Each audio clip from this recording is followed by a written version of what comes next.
C'est une eau que les jeunes gens laissent couler sans le savoir, entre leurs doigts ouverts. Ferme tes mains, vite, retiens-la. Tu verras, cela deviendra une petite chose dure et simple qu'on grignote, assis au soleil. Ils te diront tout le contraire parce qu'ils ont besoin de ta force et de ton élan. Ne les écoute pas, ne m'écoute pas quand je ferai mon prochain discours devant le tombeau des Théocles. Ce ne sera pas vrai. Rien n'est vrai que ce qu'on ne dit pas. Tu l'apprendras toi aussi, trop tard. La vie, c'est un livre qu'on aime. C'est un enfant qui joue à vos pieds, un outil qu'on tient bien dans sa main, un banc pour se reposer le soir devant sa maison. Tu vas me mépriser encore, mais de découvrir cela, tu verras, c'est la consolation dérisoire du vieillir.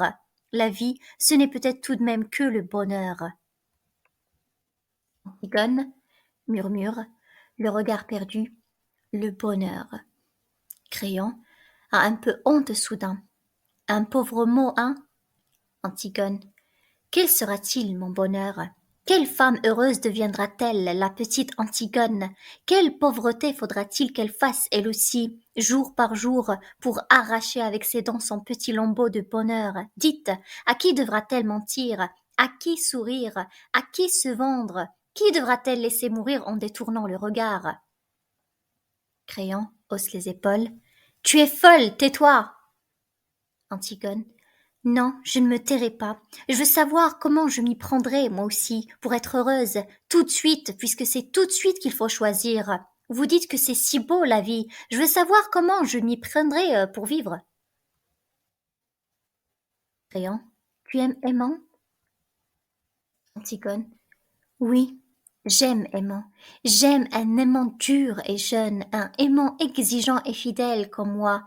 Mais si votre vie, votre bonheur doivent passer sur lui avec leur usure, si aimant ne doit plus pâlir quand je pâlis, s'il ne doit plus me croire morte quand je suis en retard de 5 minutes, s'il ne doit plus se sentir seul au monde et me détester quand je ris sans qu'il sache pourquoi, s'il doit devenir près de moi le monsieur aimant, s'il doit apprendre à dire oui, lui aussi, alors je n'aime plus aimant. Créon. Tu ne sais plus ce que tu dis, tais-toi. Antigone. Si, je sais ce que je dis, mais c'est vous qui ne m'entendez plus. Je vous parle de trop loin maintenant, d'un royaume où vous ne pouvez plus entrer avec vos rides, votre sagesse, votre ventre. Elle rit. Ah, je ris, Créon. Je ris parce que je te vois à 15 ans tout d'un coup. C'est le même air d'impuissance et de croire qu'on peut tout. La vie t'a seulement ajouté ces petits plis sur le visage et cette graisse autour de toi. Créon la secoue. Te tairas-tu enfin? Antigone. Pourquoi veux-tu me faire taire? Parce que tu sais que j'ai raison. Tu crois que je ne lis pas dans tes yeux que tu le sais. Tu sais que j'ai raison, mais tu ne l'avoueras jamais parce que tu es en train de défendre ton bonheur en ce moment comme un os. Créon. Le tien et le mien, oui, imbécile. Antigone. Vous me dégoûtez tous avec votre bonheur, avec votre vie qu'il faut aimer coûte que coûte. On dirait des chiens qui lèchent tout ce qu'ils trouvent. Et cette petite chance pour tous les jours, si on n'est pas trop exigeant. Moi, je veux tout, tout de suite. Et que ce soit entier ou alors je refuse. Je ne veux pas être modeste, moi, et me contenter d'un petit morceau si j'étais bien sage. Je veux être sûre de tout aujourd'hui et que cela soit aussi beau que quand j'étais petite. Ou mourir. Créant. Allez, commence comme ton père. Antigone.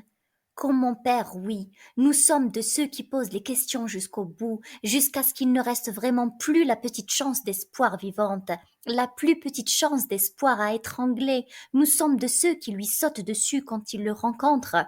Votre espoir, votre cher espoir, votre sale espoir. Criant. Tais-toi, si tu te voyais en criant ces mots, tu es laide. Antigone.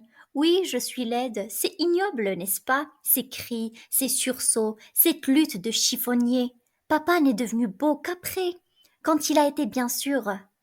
Enfin, qu'il avait tué son père, que c'était bien avec sa mère qu'il avait couché, et que rien, plus rien ne pouvait le sauver. Alors il s'est calmé tout d'un coup, il a eu comme un sourire, et il est devenu beau. C'était fini, il n'a plus eu qu'à fermer les yeux pour ne plus vous voir. Ah, vos têtes, vos pauvres têtes de candidats au bonheur, c'est vous qui êtes laids, même les plus beaux, vous avez tous quelque chose de laid au coin de l'œil ou de la bouche. Tu l'as bien dit tout à l'heure, Crayon, la cuisine. Vous avez des têtes de cuisinier. Crayon lui broie le bras. Je t'ordonne de te taire maintenant, tu entends? Antigone. Tu m'ordonnes, cuisinier? Tu crois que tu peux m'ordonner quelque chose? Crayon. L'antichambre est pleine de monde. Tu veux donc te perdre? On va t'entendre. Antigone. Eh bien, ouvre les portes, justement. Ils vont m'entendre. Crayon, qui essaie de lui fermer la bouche de force. Vas-tu te faire enfin bon Dieu? Antigone se débat. Allons vite, cuisinier, appelle tes gardes. La porte s'ouvre, entre Ismène. Ismène dans un cri. Antigone! Antigone. Qu'est-ce que tu veux, toi aussi? Ismène. Antigone, pardon. Antigone, tu vois, je viens, j'ai du courage, j'irai maintenant avec toi. Antigone. Où iras-tu avec moi? Ismène. Si vous la faites mourir, il faudra me faire mourir avec elle. Antigone. Ah non, pas maintenant, pas toi. C'est moi seule. Tu ne te figures pas que tu vas venir mourir avec moi maintenant. Ce serait trop facile. Ismène. Je ne veux pas vivre si tu meurs. Je ne veux pas rester sans toi. Antigone. Tu as bien choisi la vie, et moi la mort. Laisse-moi maintenant avec tes jérémiades. Il fallait y aller ce matin, à quatre pattes, dans la nuit. Il fallait aller gratter la terre avec tes ongles pendant qu'ils étaient tout prêts et te faire empoigner par eux comme une voleuse. Ismène. Eh bien, j'irai demain. Antigone. Tu l'entends, Créon? Elle aussi. Qui sait si cela ne va pas prendre à d'autres encore? En m'écoutant. Qu'est-ce que tu attends pour me faire taire? Qu'est-ce que tu attends pour appeler tes gardes? Allons, Crayon, un peu de courage. Ce n'est qu'un mauvais moment à passer. Allons, cuisinier, puisqu'il le faut. Crayon crie soudain. Garde! Les gardes apparaissent aussitôt. Crayon. Emmenez-la. Antigone, dans un grand cri soulagé. Ah, enfin, Crayon!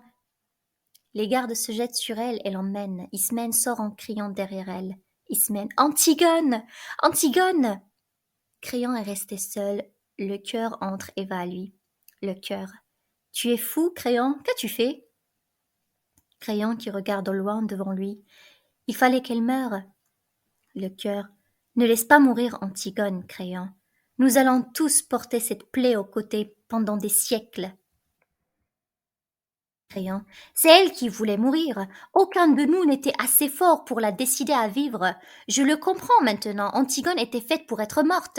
Elle-même ne le savait peut-être pas, mais Polynice n'était qu'un prétexte. Quand elle a dû y renoncer, elle a trouvé autre chose tout de suite. Ce qui importait pour elle, c'était de refuser et de mourir. Le cœur. C'est une enfant, Crayon. Crayon. Que veux-tu que je fasse pour elle? La condamner à vivre? Aimant entre en criant. Père! Crayon court à lui, l'embrasse. Oublie-la, Aimant, oublie-la, mon petit. Aimant. Tu es fou, père, lâche-moi. Crayon le tient plus fort. J'ai tout essayé pour la sauver, Aimant, j'ai tout essayé, je te jure. Elle ne t'aime pas, elle aurait pu vivre. Elle a préféré sa folie et la mort. Aimant crie, tendant de s'arracher à son étreinte. Mais père, tu vois bien qu'il l'emmène, père. Ne laisse pas ces hommes l'emmener. Crayon. Elle a parlé maintenant. Tout Thèbes sait ce qu'elle a fait. Je suis obligée de la faire mourir. Aimant s'arrache de ses bras. Lâche-moi! En silence, ils sont l'un en face de l'autre, ils se regardent. Le cœur s'approche. Est-ce qu'on ne peut pas imaginer quelque chose? Dire qu'elle est folle, l'enfermer? Crayon. Ils diront que ce n'est pas vrai, que je la sauve parce qu'elle allait être la femme de mon fils. Je ne peux pas. Le cœur. Est-ce qu'on ne peut pas gagner du temps, la faire fuir demain? Crayon. La foule sait déjà, elle hurle autour du palais. Je ne peux pas. Aimant. Père, la foule n'est rien, tu es le maître. Crayon. Je suis le maître avant la loi, plus après. Aimant. Père, je suis ton fils, je ne peux pas me la laisser prendre. Crayon. Si, Aimant, si, mon petit. Du courage. Antigone ne peut plus vivre. Antigone nous a déjà quittés tous. Aimant.